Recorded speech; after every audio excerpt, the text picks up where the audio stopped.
evening, everyone. Welcome to the Rangers Rabble Extra on Wednesday evening. This is take two. Sorry for being a couple of minutes late. I was right into the middle of the introduction before I realised that I hadn't actually pressed go live. So joining me tonight to keep me right are Wilf. How are you, Wilf? I'm fine, Elaine, thank you. Yep, we're definitely live now. We're definitely live now. And Kerr. How are you doing, Kerr? I'm fine. Hope you two are as Fabulous. well. Before we go any further, I would just like to say thank you to our sponsors, Zenith Coins. The link is in the description. And before I go any further, I'm going to hand over to Wilf, who knows exactly what I'm talking about. Yep, Zenith Coins. I believe we've got a wee 10% discount code. I think it's RR10. And you can save a few quid on a beautiful set of these, which my good lady bought me towards the end of last season. These are the 5-coin set that Zenith Coins are doing. I think the retail at something like 130 quid, so you can get a few quid off that, I think. They're absolutely stunning. The coins are absolutely fantastic. They do other coins, they do individual coins as well. There's 1,820 sets of this. Set number 1 is going to be in the Rangers Museum, I believe. This is set number, if you bear with me, I'll tell you, this is set number 489. There you go. So, thanks very much to Zenith Coin for supporting the pod. Get yourselves onto their website, folks. Get yourself a set of these. They're absolutely brilliant. They really are. Fab, and I think I did say there that the link is in our description. Before we go any further, just to keep Martin happy, if you like and subscribe on YouTube, that's where we mainly are these days. And also, we do understand that everything's pretty tight at the moment. But if you do have the funds and would like to become a member, we really appreciate it as well. All the support for the pod is great because our numbers are showing that month on month we're growing. And yeah, we really appreciate the support. So on to tonight's pod.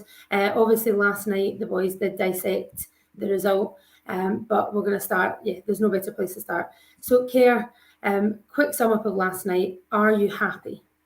I was pleased with the game. I thoroughly enjoyed the game. I thought it was an entertaining match for both sides. Second half, we did tail off a wee bit. I think PSV probably were the better side in the second half. I thought we looked a bit jaded halfway through it. They came into near the end again, but I was happy with the performance. I thought it was always going to be a difficult game. Yeah, I would have liked a victory, but I don't see any cause for concern that we can't go over there and get a result. So I was happy with the performance, happy with the match in general. I thought, like I said earlier, it was a good battle back and forth. They had a few chances, we had a few chances. I was kind of intriguing. We didn't have a lot of shots and goals both sides, but it was a 2-each draw. So I enjoyed the match, and I think next week it's set up for a one game kind of shootout basically because away goals don't count anymore. So it's basically next week. Yeah, It's a 90 one match. minutes. Could be extra time and penalties, couldn't it? Which we don't really want, but no, I don't fear anything. I think we can go through, but they'll probably think the same. Yeah. Well, I kind of left last night bizarrely feeling a bit disappointed. On reflection today, I think it was probably a fair result. Would you say that? Yeah, I came out of the ground last night saying 2-2 was probably a fair result. Obviously, I wanted to win the game. I mean, looking at the first leg being 2-2, basically last night would have been as well not happening because it's as Kerr says, it's a one-game shootout now. It's a 90-minute or possibly 120-minute shootout, depending on how it goes next week. I think, having watched the game last night, and as Kerr says, it was a good, if you're a neutral, which obviously none of us are, I think it was a great game of football. To and fro, and both teams quite good going forward. Both teams fairly poor at the back. I thought our defending was quite lax. Theirs wasn't the best either at times. I think next week, if you're a betting person, next week both teams to score, I think would be a bet because I never predict Rangers to lose a goal, but I think next week there will be goals in the game. Yeah. I wouldn't bet against extra time, and I'm glad I'm staying in Eindhoven, not Amsterdam, so because it might be going on for a hell of a long time into the night. Kerr, were you surprised by PSV at all? Did you think were they as good as you expected them to be, or actually defensively were they probably poorer than you might have expected them to be? I mean, what I've read on them and I've seen the highlights against Monaco, they weren't really much different from what I expected. They were technically very good. They were good in transition. They were good on the break when we had the ball and gave it away. Defensively, I thought they were slightly better than what a lot of people were previously saying. Now, they did have weaknesses, but I thought they matched up well against Tav and against Kent. We we've got threats on both sides, so I thought they managed it out quite well. The two centre backs don't look great. I think Kolak had to beat them a couple of times, but we were the same. But I don't think both keepers had a lot of saves to make. I think it was just a game was played in the middle of the pitch, and I actually really enjoyed the game. I know we didn't win, but I actually thought it was a really good game of football. I thought it was kind of toe to toe. We played well at times, they played well at times, and it was two teams who are evenly matched. Yeah, no, I totally agree. Wolf, when we went into the ground, I kind of touched on this last week, and obviously the Champions League tune was back. Did you have a wee moment where you heard the Champions League music and you thought, right, we're getting back, this is really where we want to be, or actually is that an irrelevance until we're in the group stages? To me, it's an irrelevance till we're actually in the Champions League.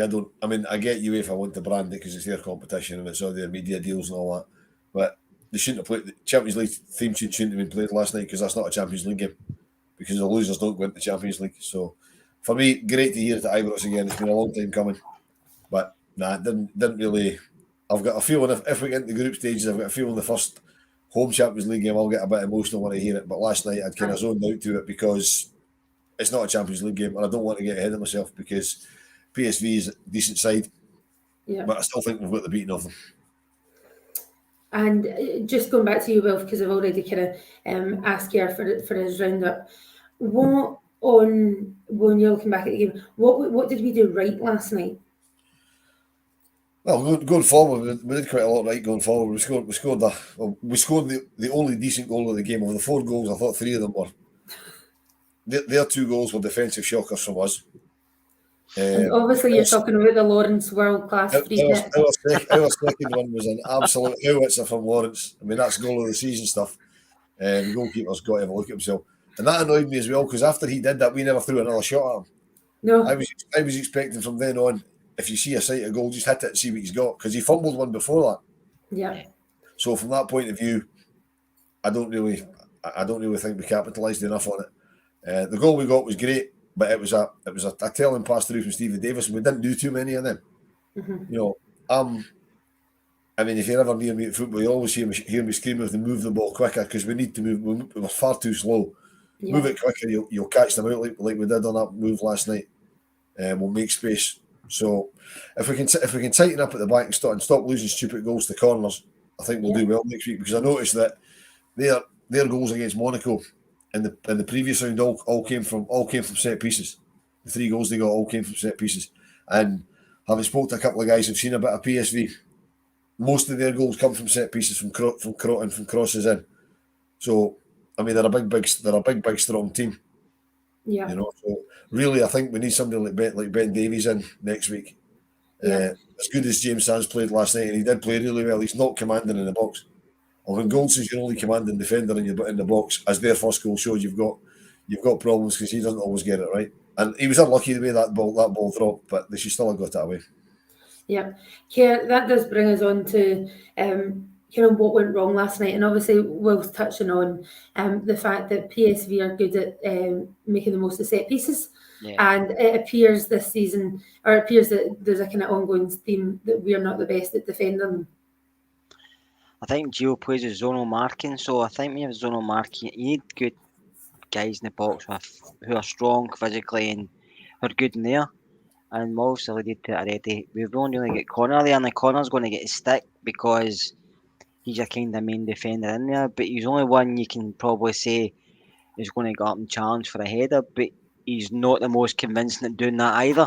He never has been. We have nobody who just can get up, push guys out of the way and head the ball away. Sands doesn't do that. He's a better footballer, but you have to remember James Sands is put in a position that's almost an alien to him, but a position he wasn't brought into play in the first place, plus he's playing the opposite side of maybe where he should be playing. Ben Davies isn't the most physically attacking defender either. Strength isn't in there, but he's a good defender. He's better than Sands in there, but I wouldn't say there's much a difference. I could be wrong. He'll probably prove me wrong.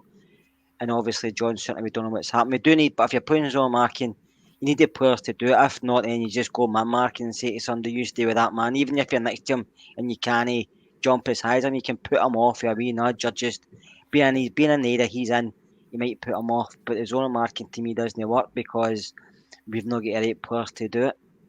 Yeah, I'm just bringing up a comment there saying I'm concerned with the lack of height in our team. Do you think that's an issue, or is it actually just down to the zonal marking that we're trying to use? I think it's the lack of height is quite concerning because I mean the pre-season games, West Ham were massive. Spurs were a huge side. PSV last night were all really big, and that's the sort of level of teams we're going to be up against. And so it is quite concerning the lack of height we've got. I mean, we've got guys like Tillman. I mean, Tillman's a fabulous football player, and he'll do really well for us. But he's very lightweight. He seems to get knocked off the ball very, very easily. You know, so we need to kind of sort that out. I don't know what you can do because if the players are small, I think that's one of the reasons Barisic was in last night. Yeah, And I reason I expect Barisic to play on Tuesday because their PSV team are massive. They're all really big guys. And the choice between Barisic at what's Barisic? He's about 6 foot, or Yilmaz who's about 3'2". You know, a game like that, you've really got to stick in Barisic, and he's come on a bit of form as well, which is good. But the zonal marking to me doesn't help because you can't zonal mark in the 6-yard box because nobody knows who's picking anybody up if they're all moving about. I'm not a fan of zonal marking at all. So, you see a comment from the Rangers Rabble. Is that Martin? It will be. It will be. Saying we could go with three centre backs. It might be Willie because Martin not playing football unless Martin's a sub. every chance. So is that an option, Kerr, next week? 3 centre backs. Now, to be fair, at the moment, Davies was out with a slight knock. So obviously we don't know whether or not that is just precaution. I think it was just precautionary. With a look towards the weekend, if he gets some minutes against Hibs, is it him that you chuck in as the third centre back, or because we are kind of running out of options there? Suter's out for a wee while apparently. Katic, Helander, we've covered that before. Would you is it an option 3 centre backs next week? I've said for a while I'd like to see us playing 3 at the back, but I don't know if we'll do it next week. I think Gio's the team manager will be more cautious next week just because we're away from home. I know Colac started really well and he's not the type of play you want to drop, but Morelos wins a lot of balls in the air, especially at defensive corners, how many balls he can win. Aribo done it in the past, but Alfie does it as well. I think they've got to work on it before next week starts because it's not just the European games, it's the league games as well. We've got to work on that defensively. It doesn't help when you not get defensive players there every week in, week out. You're changing because of injuries and stuff like that. And if Sandy's going to be the man he trusts, then he's got to work up. He has to do something where it works. But the midfielders have to get involved. I mean, their goal last night, Tillman missed the first header. Connor tried to dupe down low. He had it when he maybe should have used his leg or whatever, but it came at him quite quickly. It was a kind of deflection, came off, we went to him. But the midfielders were at the edge. We were there at the edge of the box, so it's not just one or two guys you have to relate to. The whole team should be on their toes, waiting for the ball coming towards them. But it's something we've got to work on because we're letting in goals for set pieces quite a lot. Just to answer my question, it's not Martin. He is actually playing football, so we'll let him off. I thought it was William because it mentioned my boxer shorts in the back garden. It's actually my son's. I don't wear boxer shorts, Willie. Moving on, Wilf, quickly. Now my mind's gone back about what I was going to say. I've been looking for the comment and I can't find it. But to address the lack of height, someone has pointed out that Leon King's well over 6 foot. Is next week is it a totally ridiculous suggestion to suggest that he could feature next week in a back 3? It's not totally ridiculous, but if he featured in a back 3, I don't think he'd be a starter in that 3. When I actually thought about this today, when I was talking to somebody about the game last night, and I don't think a back 3 is as daft or as unlikely as it sounds. But it would depend on Ben Davies being fit, because you'd go Davies and Goldson, because I believe Suter's got a broken foot, so he'll not be back anytime soon. With Sands sort of slightly in front of them, playing where Ross McCrory used to play when he played for us. Because to me, there's quite a lot of similarities between the way Ross McCrory played and Sands plays. Now, Sands a much better technical football player, But I think he could play in that position. The problem with that is you're then leaving out a midfield player. Whatever you play 3 at the back, you've got to leave somebody out of midfield. Yeah. And I don't know who that would be or how we would make that work. But it is certainly an option. But I don't think starting with Leon King would be fair on the lad. Also going to come back to you, Wilf, because I think I put this to Karen last week, and I got totally shot down in flames last night. And I do understand, I understand the argument against it, but when we have the defensive issues at centre half that we have, is it ridiculous to say that we should maybe have kept Balogun, or are you very much moved on? You know, and before anyone says it, I'm not comparing him to Prime Maldini. That's what someone said last night, and I said I'm not, I promise. But it is that, because my worry was if Sands got a yellow card last night. So if Sands gets a yellow card last night, he was out. You've got Davies carrying a slight knock, who may get minutes at the weekend, but he might not. You've got King, as you said, hell of a game to put him into, and our other options. I mean, you could move Lundstrom back, but then you lose him from the midfield.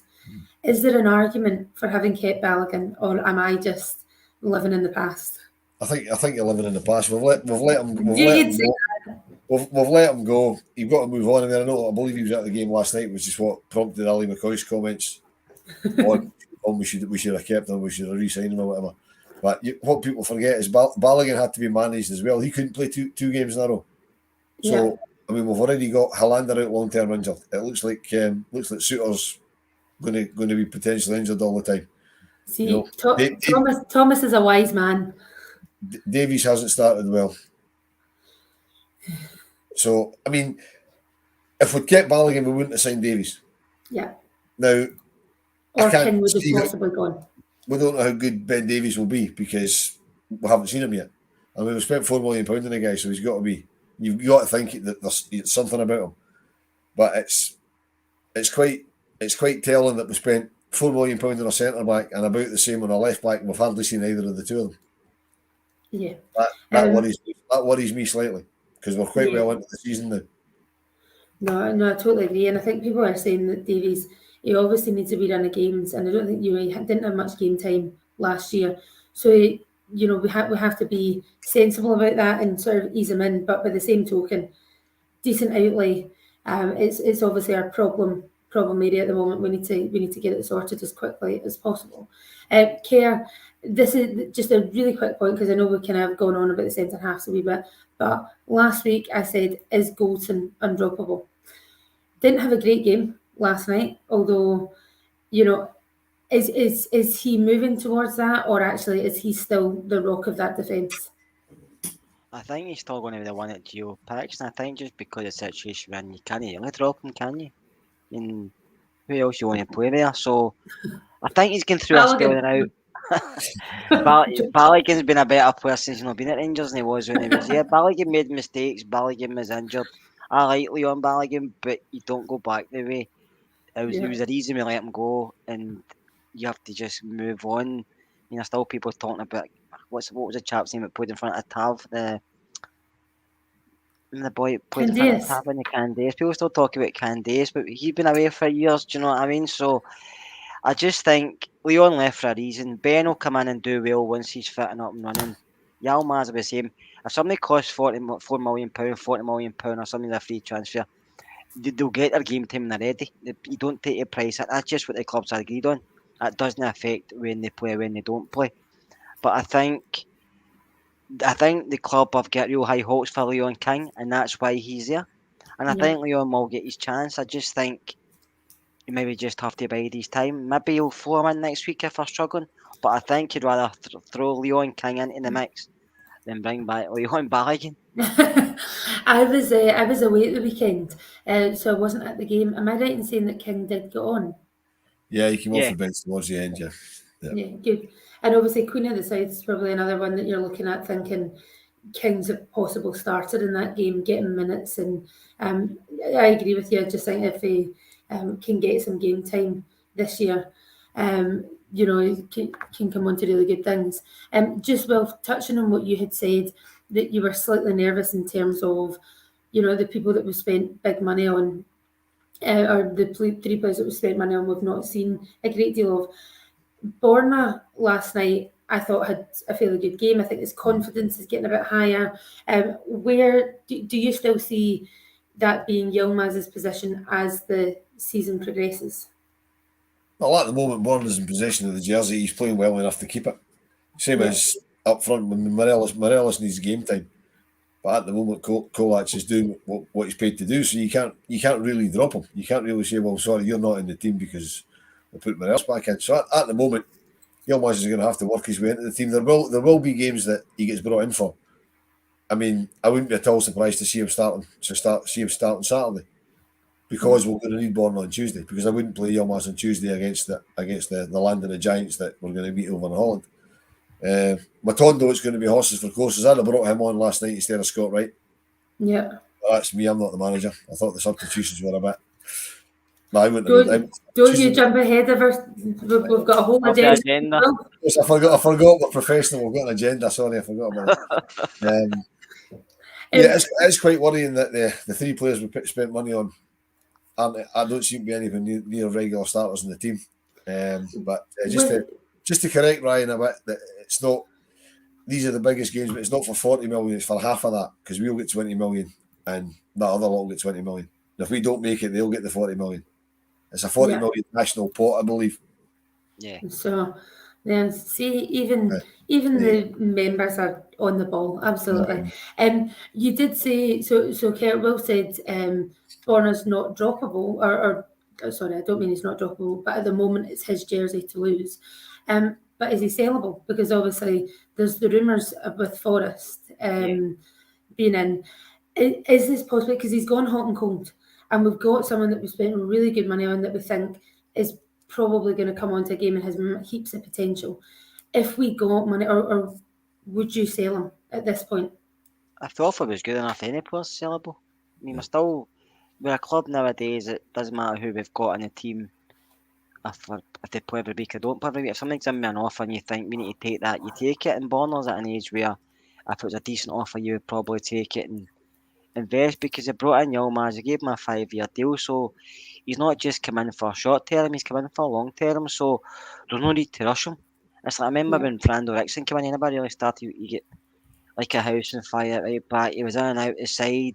Abercat subbed him in the first game, it's against Celtic, I think it was 23-25 minutes, and he was in and out the side, but eventually got into the team when he was a mainstay, so sometimes it can take players a while.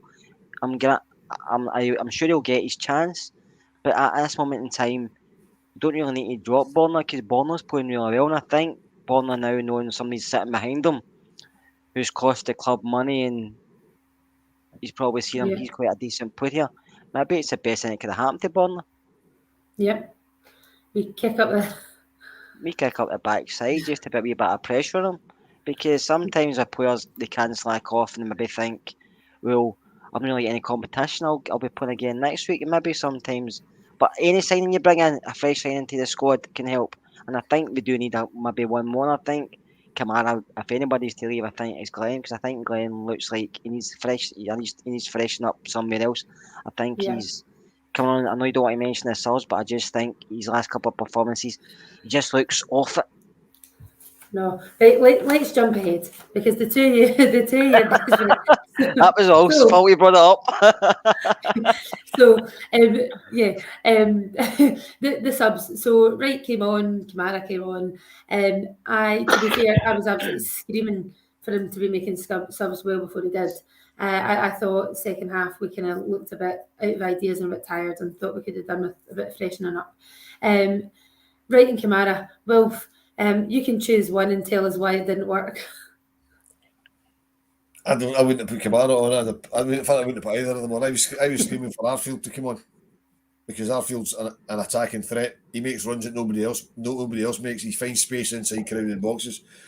You know what I mean? We had players there that can throw crosses in. We just needed somebody to go on the end of them. Cholach was up there quite isolated at times. You know what I mean? The amount of times we broke through, and whoever was breaking through, they had nobody to give the ball to, because there was nobody backing them up. So I personally would have brought on Scott Arfield, and as I said earlier, I probably brought on Matondo as well, just for a bit of pace, because Scott Wright's quick, right? But he's got no end product for me.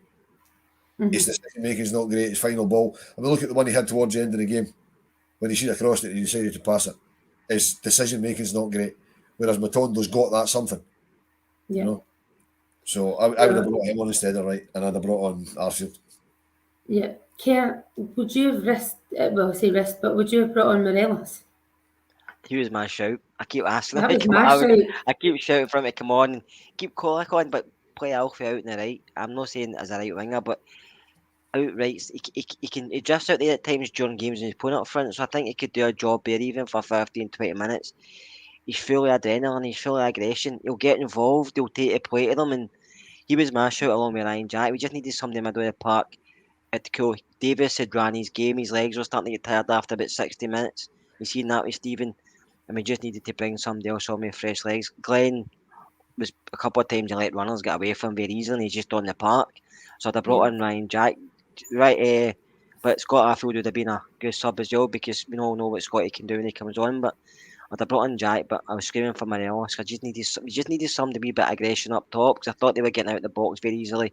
Colac had done well, but it was at times he was running there himself. And I thought Alf just gave him something else to think about in the last 15, 20 minutes. Do you think that Gio made the subs a bit too late to really have a change in the second half, or think he was all right? The time is probably okay, to be honest with you, but I just think it was the wrong substitutions, and he might have thought he seems to trust Scott Wright, doesn't he? He's a type of guy he seems to trust, and I'm not against Scott Wright, but he's a squad player, no more, and he's good enough for maybe get in the SPL, but in Europe, you're up against a different level of opposition at times, and I don't think he can take his game up that far.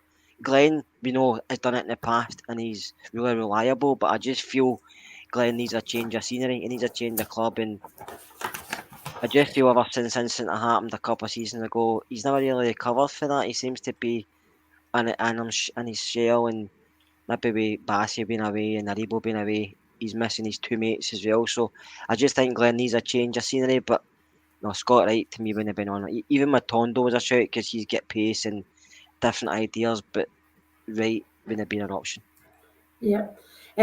Wilf, I'm totally agreeing with Kerr with regards to Alfie, because my thinking last night was, especially when I thought we scored to go 2-1 up a bit against the run of play, and I thought it was starting to look as if they kind of had the measure of us, and I just thought Alfie's such a good outball, and he gives, especially in Europe, his hold up play, whether or not he's linking with someone or whether he's winning a foul, is just, we need that, especially in Europe, to get out of our box and to take the pressure off a wee bit.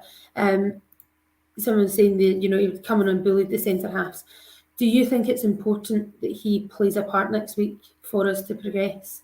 Yeah, I do. I mean, I think he was certainly a shout last night, but I couldn't see any way the manager was going to bring him on without taking Colac off.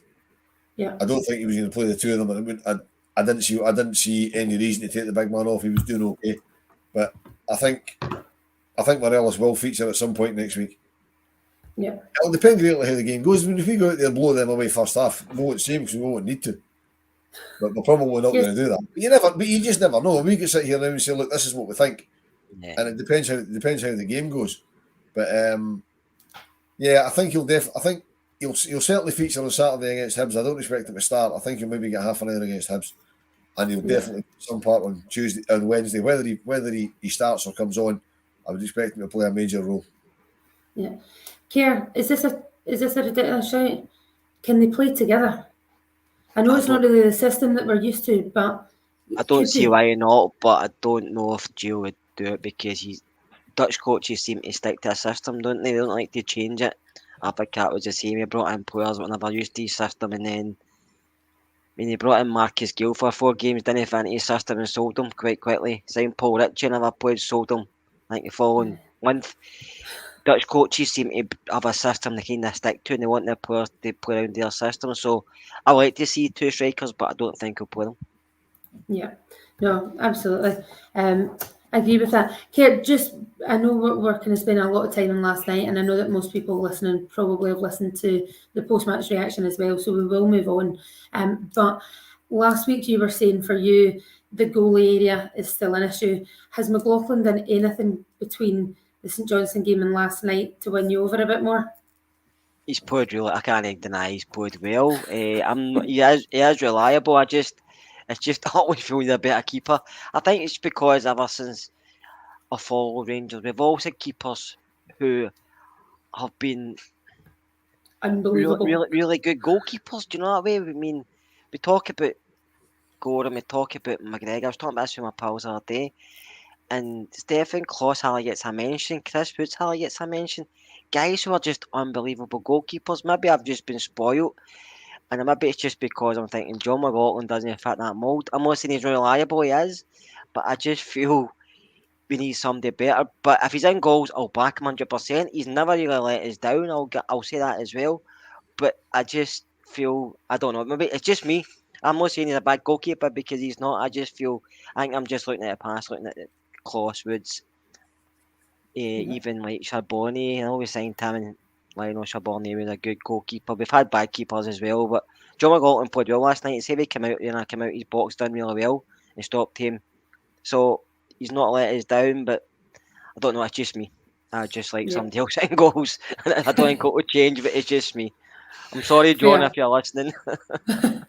Fair. And lastly, just in touching on last night, Wilf, we had 2 penalty shouts. One was probably not, was definitely not a penalty.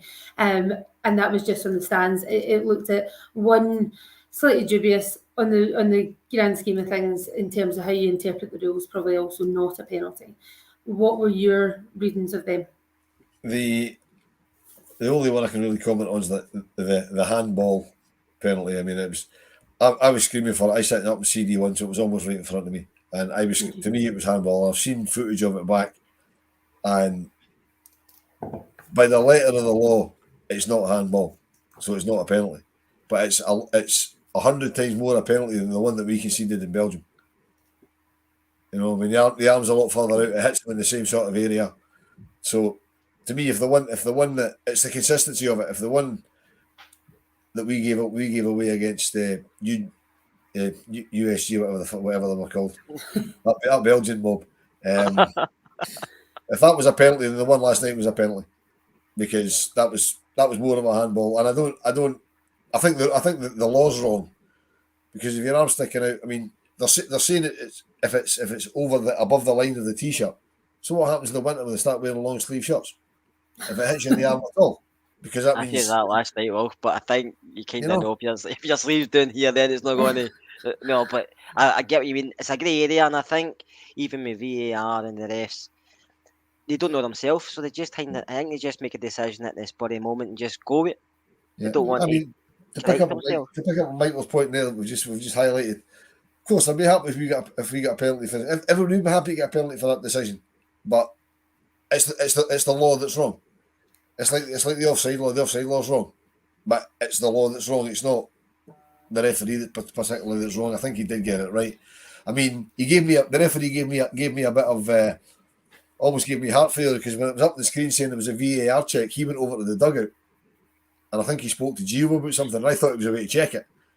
Yeah. And when they go and check it, it usually means they're going to go with it and give the decision. So when he headed over that, because where I am, I just saw him disappearing down towards the tunnel. I thought, he's a way to look at this, which means it's going to be a penalty, but unfortunately it wasn't. But yeah, so another comment. It was a penalty for me, but I'd be raging if it was against us. I had the exact same thinking as you, that as soon as it went on the big screen, I thought, here we go. This is it, and not to be, but maybe we're saving that for our away leg. So moving on, just before we move on from last night, one short answer, just one word answer. Next week, do we go through? Kerr? Yes. Wilf? Yes. 2 out of 3 ain't bad. No, I'm only joking. No, we do. Yes. if you don't, it's your fault.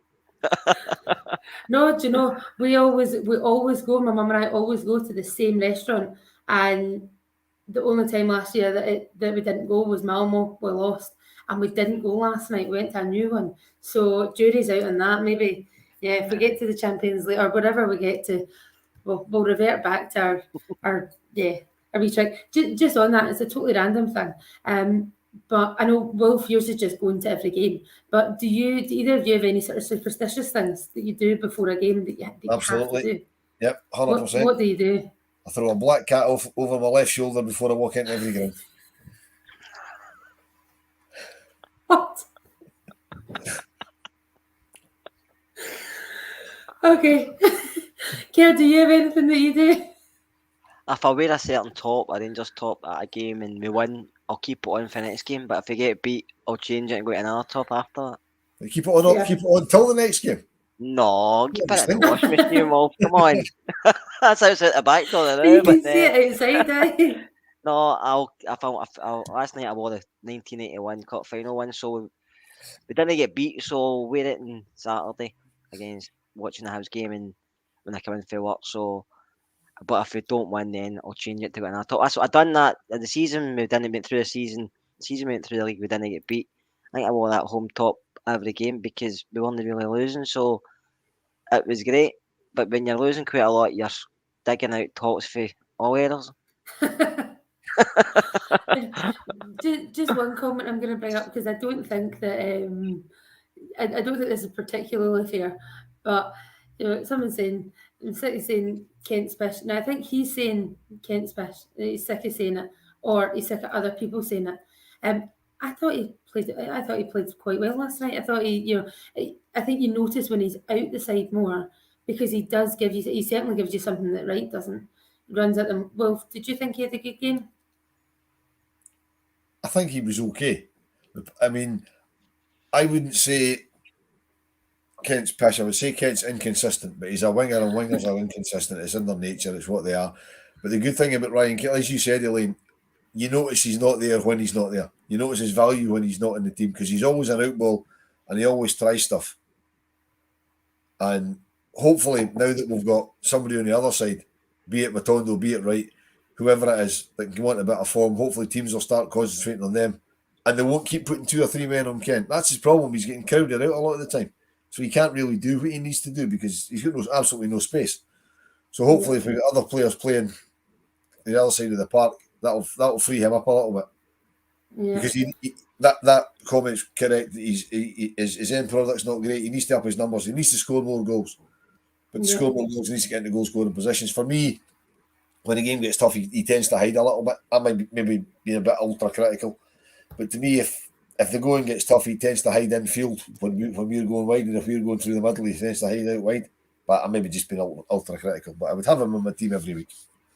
No, fair enough. Do you know, there's a couple of comments that were agreeing with that comment there. I just think that, especially at a European night, you look to your big players, and he's always one that, especially if he runs at them. I think next week for us to go through, you're looking for him to really show up, run at them, and create something because we don't have a great deal of creativity otherwise. So we're going to move on from one European game to another. I don't think we normally cover in great detail, but it is just a heads up that the ladies team are playing tomorrow night. I think it's 7:30. They're playing in the ladies champion. 7:00. Oh, done my research. It's 7:30, but no, Wilf's going to know far better than me. Ferencvaros. Ferencvaros from Hungary. Yeah. They're playing them in Thessaloniki in Greece. Yeah. Because it's the Women's Champions League qualifications a bit strange this year. It's all mini groups they put them into. Okay. And we're up against Ferencvaros. And if we win that game on Thursday, we play in the group final, if you like, on Sunday against the winner of the game between PAOK, who are the host club, and Swansea City. It's on YouTube by all accounts, is that correct? It's on YouTube on PAOK's YouTube channel. Yeah, it's on PAOK's YouTube channel. According to David, they get art in hand, so that's wrong. Blame him. Yeah, excellent. It was definitely going to be on live somewhere because it's a UEFA Champions League game, so it was going to be on somewhere. Yeah. It won't be. It wasn't going to be on BBC Scotland because they've got Zurich against Hearts. BBC always got Glasgow City's game in the same competition because they're at home. So yeah, I think it is on PAOK's YouTube channel. It's a big step up in class for the girls. When I was at their game on Sunday up here when they dismantled Aberdeen, they took 8 off Aberdeen, and they're playing well. 22 goals in their opening 2 league games. You can't really knock that. But I mean, Glasgow Girls, the three of us could probably give them a decent. To be fair, that's who Martin's playing tonight. Is he playing for Glasgow Girls, is he? He's playing for, yeah. So, but I mean, they're new to the league. It's their first season in the top flight, and they got up because they were second in the championship and they were like 20 points behind Dundee United. So I mean, even then they weren't great shakes. So, it just shows that the girls are relentless because they got to 14. I think it was 8. If I remember right, it was 8 at half time, and they just kept going. Yeah. I mean, even watching the first team, the amount of times that we'll go 3 or 4 up, and it'll finish 3 or 4-0 because they just say, "Well, that's it, job's done." They mess about the second half more or less, but they were relentless. They just kept going to the extent after the first game, we were all wanting that to be 6 or 7. Yeah. Well, after the first, after the girls' first game against Glasgow Girls, Glasgow Women, the coach Malky Thompson said that his only complaint was they weren't ruthless enough. They only won 14-0, and he said they weren't ruthless enough. So it is a big step up. It is a big step up because the 3 other teams have got 2 of the 3 other teams have got quite a lot of European experience. I think. Obviously, this is our first go to the Champions League, and if they get through this, they've got another qualifying game, but that'll be a home and away thing against whoever it is they draw. And then after that, it's Champions League proper, which would be amazing, and it'd be a great achievement just to get that far. But yeah, tomorrow night, 7 o'clock kickoff UK time because it's 9 o'clock over there, and it was the captain that told me that on Sunday, so that's going to be right. Right, so. Absolutely. That's got to be better than my quick Google before the game. But no, absolutely. Here's someone saying, I was starting to feel sorry for Glasgow Girls. There are some times where you think, right, you've got it in the bag. You can take your foot off now. But as I was saying, that's what Brentford obviously did. They just took a bit of pity in Man U and thought, right, 4's enough. What made me laugh was you mentioned it in the group chat, and somebody thought it was Glasgow City. That'd be a tremendous result if it was Glasgow City. I know. Aye. So no, but fair play to them, and yeah, best of luck, ladies. We will all be keeping a wee eye on it, and yeah, Champions League. Imagine both teams get the Champions League. That would be awesome. Now, in terms of this weekend, just a couple of days, early kickoff on Saturday. Care we are at Easter Road. Do you see big changes being made, or where do you see us going with the team? I think we'll make 1 or 2, but I don't think we'll make that many because I think some of these players need minutes in their legs because we need to get match sharpness, a bit more fitness in that. I think we'll make 1 or 2, but not as many as you think because we can't afford to slip up. We just can't afford to slip up, and the Champions League is a big call next week, and it's a place where everybody wants to get through, but maybe it's just me, but I don't want to drop any points in the league. I want to take this league race to the end of the season and win it because to me it's the most important thing. But I think you'll make 1 or 2 changes, but I don't think I'll make as many as people maybe imagine. Yeah. I think probably just touching on what you said, Wilf, the looks of this season, it looks like both teams, Celtic and Rangers, are going to be strong.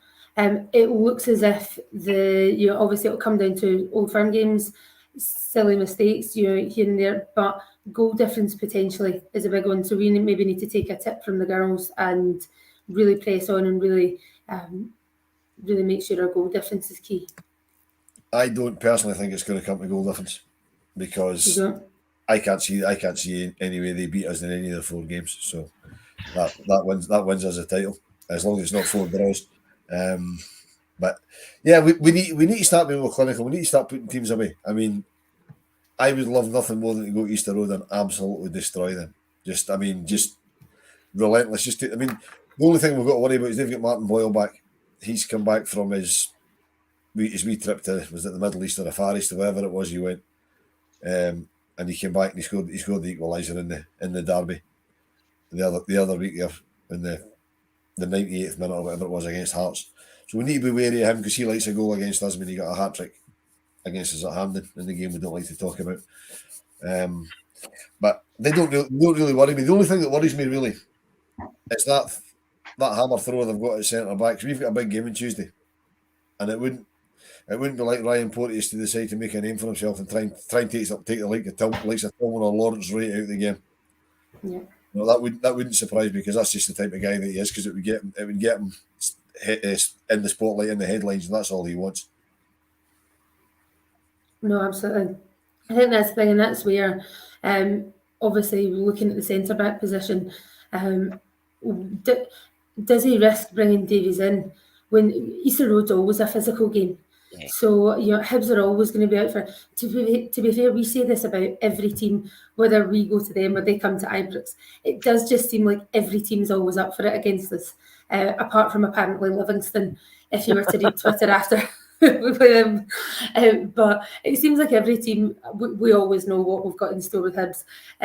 Kerr, do you think that if Davies is carrying a slight knock, it's more important to bed him into the team, this is what he's here for, or do you just think actually maybe that's not the game to bring him in if he's, slightly dubious? I think it depends on Ben himself and only Gio and all that, but I think he'll stick with his time. He'll stick with the back four he's got just now, because I think he needs to get some cohesion in there. He needs to get them working together, especially for midweek. And you don't want Ben to come in with his kind of injury and Martin Boyle runs about. Boyle, I'm not saying he's the greatest player, Boyle, but he's quick. And if he takes another injury, Ben, he could be out for a while, and we all know John's still missing. So I think he sticks with the back four we've got just now. Yeah, it's making mistakes and it's costing us goals, but he has to stick with it. He has to stick with that back four. I think he might change one or two in front of the back four, and maybe one of the positions and out the wings, but I don't think it'll change much. But Hibs, I've seen Hibs this season, they're not great.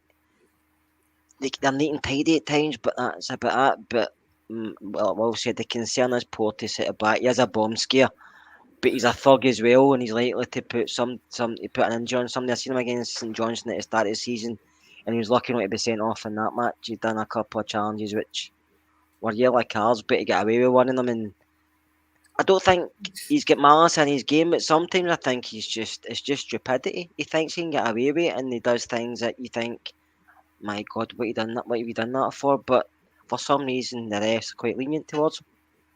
It's because he's not that type of player. I suppose, yeah. Yep, Just exactly. remember that. But to lighten the mood, we've got, this always happens to me. I always forget. No, I always lose my comment. Anyway, someone was being very complimentary about you, Kerr. There you are. Your stunning looks distracted me. So there you go. From Porteous to that one more. That Curry must be still listening to this in the wireless. I was going to say either that or he's had a drink, and that's actually just really rude. So I take it back. A couple of people have been saying about Lowry in the comments. Wilf, I think I'm right in saying that there was a bounce game today. Bounce game where was it Huddersfield, and it was 4-2, where I think it was Arfield, Sakala, Lowry, and a trialist that scored. Lowry, obviously great that he's getting minutes there. Do you know how far away he is from featuring, or does he need a bit more game time before he can be back in the squad? I've no idea how far away he is, but from what I've heard about his performance for the B team last weekend, he's a fair bit away from certainly featuring for any length of time in the first team. He needs games. You got to remember he's missed almost the entire pre-season with the injury that he had. So he's got to try and get up to speed with that. So he might be on the bench on Saturday. He might end up on the bench on Tuesday, because he could boost up the Scottish players on the bench sort of thing that UEFA kind of insist on. If he was doing that, hopefully, as Willie says, he'd be as well playing in the B team on Saturday, because at least he'll get an hour, 75 minutes, whatever. Rather than having him on the bench at Easter Road, maybe bring him on for 10 or 15 minutes at the end, depending on how the game's going.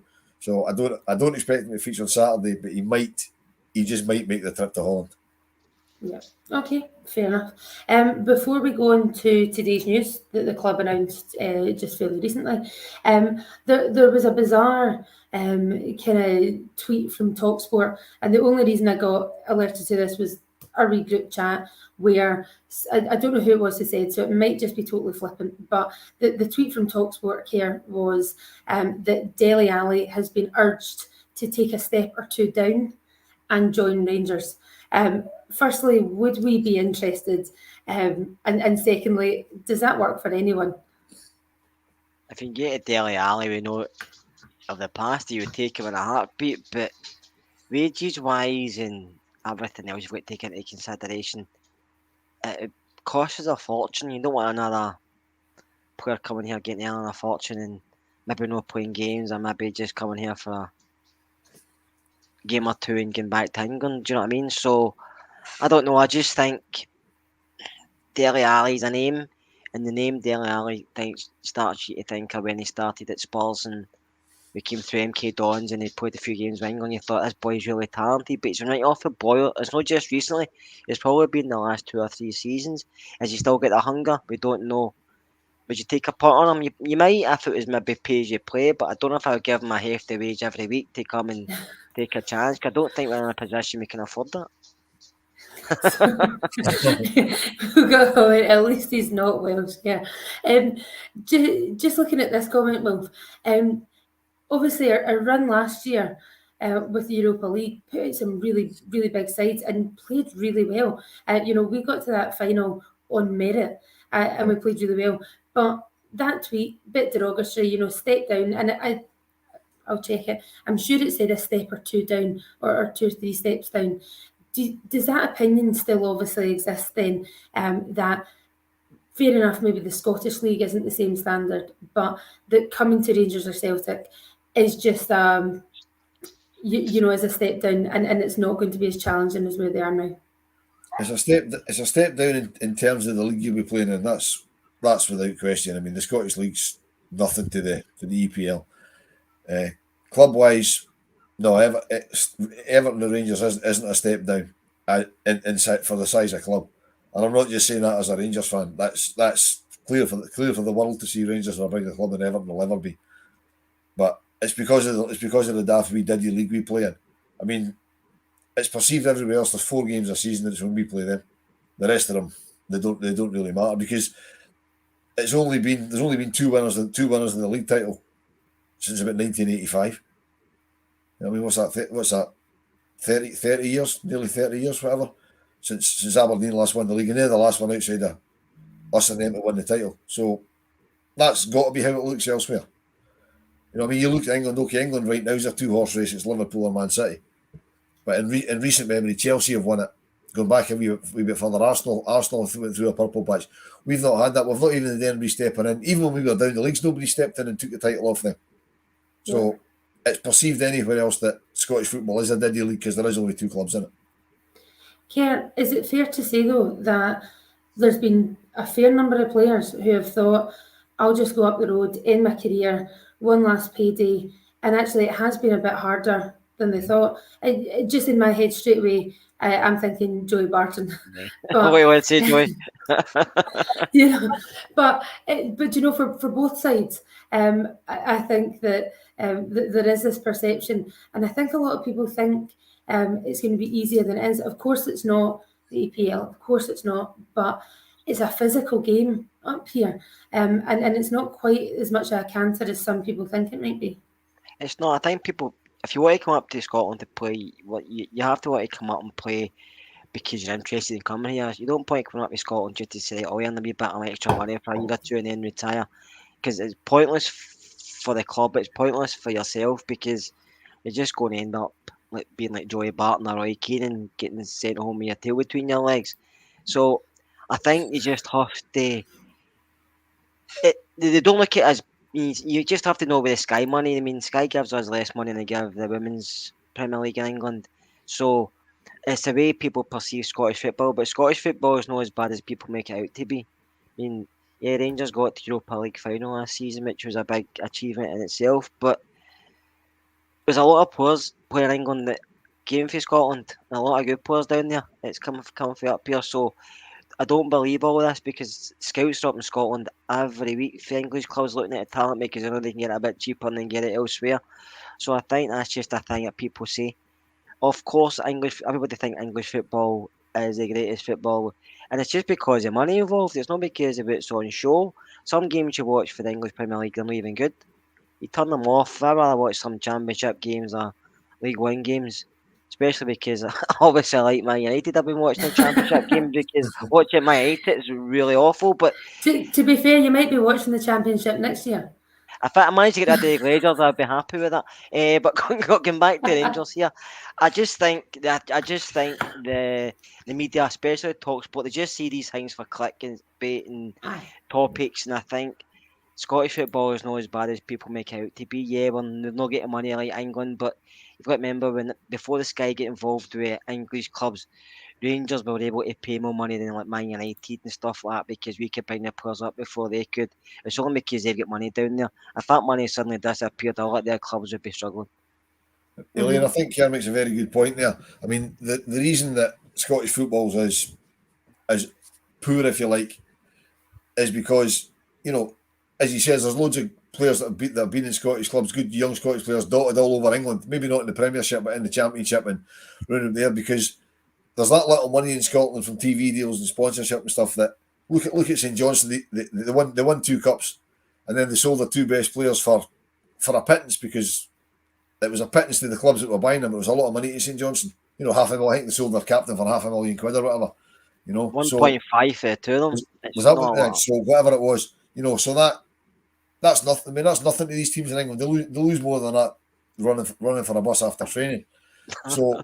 The Scottish clubs, the clubs out with Rangers and Celtic, they can't keep on to they can't keep hold of the players because they get else. I mean, the one I always go back to, and it's gone back a few years. Aberdeen lost a player, and I can't remember his name, to Salford City when Salford were non-league. Adam Rooney, because Salford could afford to pay him $5,000 a week, and Aberdeen can't look at that. That's the problem Scottish clubs have got. There is so little money in Scotland, and right across the border, there's 92 top flight clubs plus the clubs in the conference that have got loads and loads of money in comparison. So they just come in and say, "Well, he's quite good. We'll just take him." And if it's a punt at £500,000, £750,000, doesn't work. It doesn't really matter to them. But it's huge money to St Mirren, St Johnstone, Aberdeen, Morton, St Mirren, whoever it happens to be. That's why Scottish football is perceived to be not very good, because teams can't build a team of good players. We suffered with Billy Gilmore. Yeah. We couldn't keep Billy Gilmore, 16-year-old, because Chelsea came in and paid him £10,000 a week. We can't pay that for a 16-year-old. Yeah. You can't play for academy players. No, No. These clubs can afford it. The English Premiership clubs, but there's a lot of teams in the Championship, England, and League One's not got academies anymore because when COVID hit, they had to get rid of them. But the Premiership teams can still afford to pay their academy players £10,000, £15,000 a week, and some of these guys never had a first team, whereas we can't afford. We struggle to pay that to some first team players. So that's a level. It's not about club size. It's about the financial situation of both the countries, the leagues, and that's a difference. We managed The to one pay thing it I to would Jackson. say, well, I would just be interested if more youngsters head more to the continent rather than England, and they're maybe wising up to the fact that you can get signed for the big money down south, but actually, how much are you going to feature? Do what as Aaron Hickey did, go and have a brilliant season, look where he is back now. for good money. Absolutely. He's in England now. And so no, absolutely. But he's done that the right way. Yeah. Got the exposure, got the experience, and he's also probably gone to a sensible team for him, where he is going to feature rather than going straight to Chelsea or whatever. Where we see it to a point, I suppose, with sometimes when we buy Scottish talent, and the old firm come in and we buy younger Scottish boys, and how many have really made the difference and cut through, or how often do we, kind of keep them on the bench and they don't necessarily get the chance. Yeah. Anyway, moving on from that, because we've reached our hour mark, so without me freezing and running out of questions and panicking, but our one big story from today, the one that came out, is that Tav has signed another deal. Now, I was under the impression that he'd already signed a deal because we spoke about the fact that he was going to get his testimonial. I'm not 100% sure, and I've read it, how long the deal actually is. But either way, he spoke about it, and he said obviously he's absolutely buzzing to have signed for further, and he's got that bit of security. Kerr, you spoke last week about how much you love him, how big a thing is this for the club, and how good a move is it? I'm happy for Tab because I think if he wanted to leave, he could have probably found a club in England because he's that type of player with his numbers, with his performances, and just what he gives to you as a player on and off the part. Somebody would have took him. Even a lot of league Premiership side would have took him. A lot of teams in the Premiership. I'm happy he's at Rangers because I think for the money it cost us, and he's been here. We've shown him loyalty. He's shown us loyalty. But for the money it costs, he must be one of the best signings ever for that type of money we spent on him. And I think Tavernier is going to be one of these players, Elaine and Wolf, that you're only going to really, when he retires or when he leaves, you're only going to wait to tell the end what you actually gave us and what you missed, because he still gets criticised. You still get the odd person saying he's never a captain. He's been a captain under how many managers?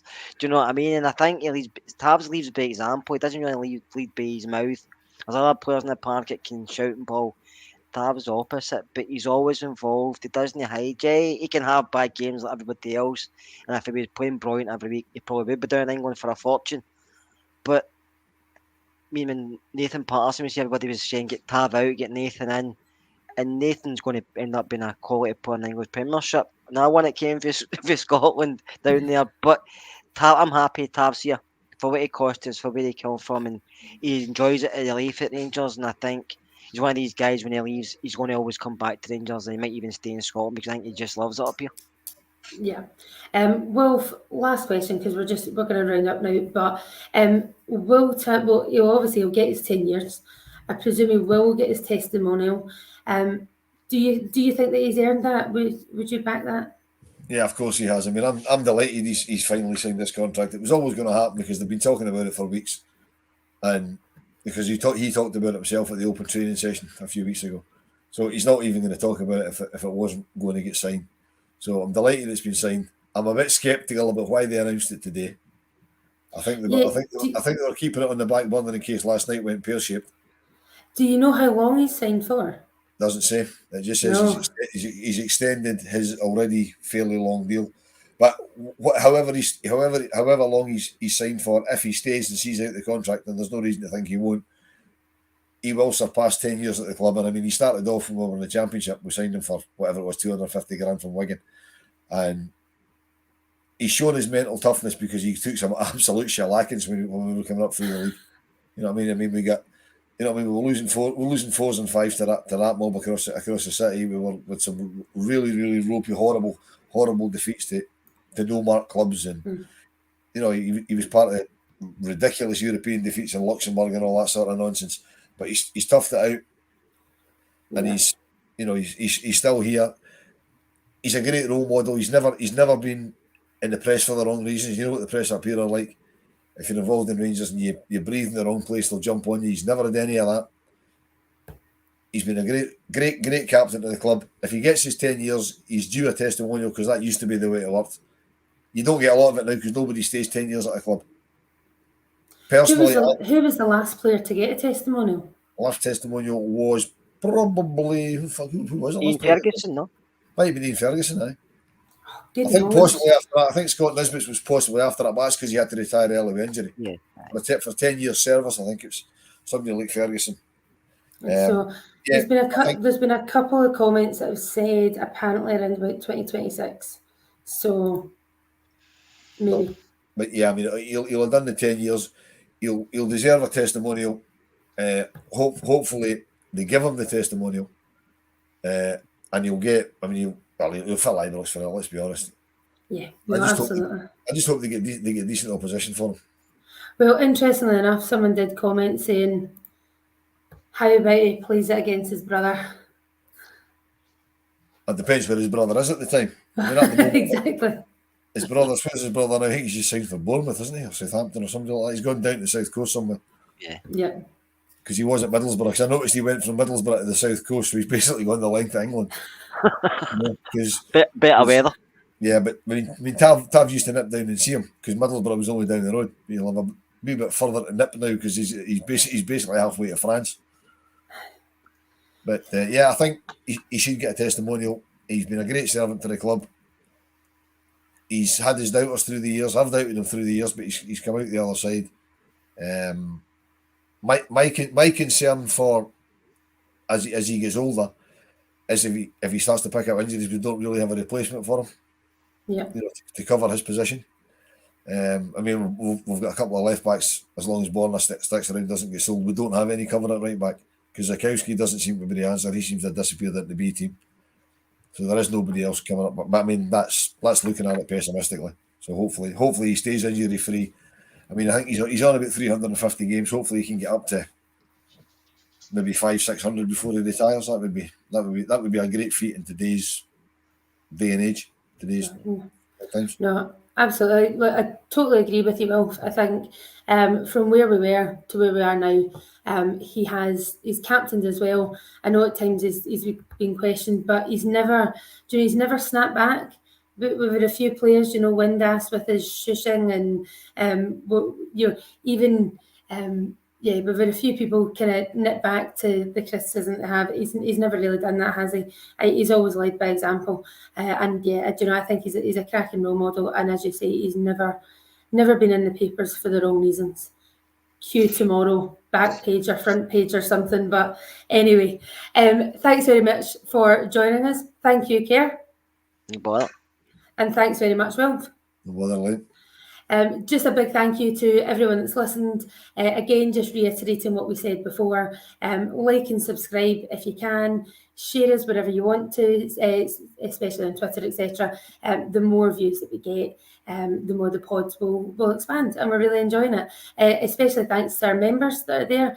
And one last thank you to our sponsors, Zenith Coins. I'm now going to try and remember how to finish this. It might go horribly wrong, so you might find that we're actually on air for another hour, but who knows. All the best, guys. I think we're back on, there's the Friday phone-in. Don't think there's a pod tomorrow, but everything will be on the Rangers Rabble Twitter anyway. So the Friday phone-in will be on, and of course there'll be pre- and post-match for the game against Hibs on Saturday.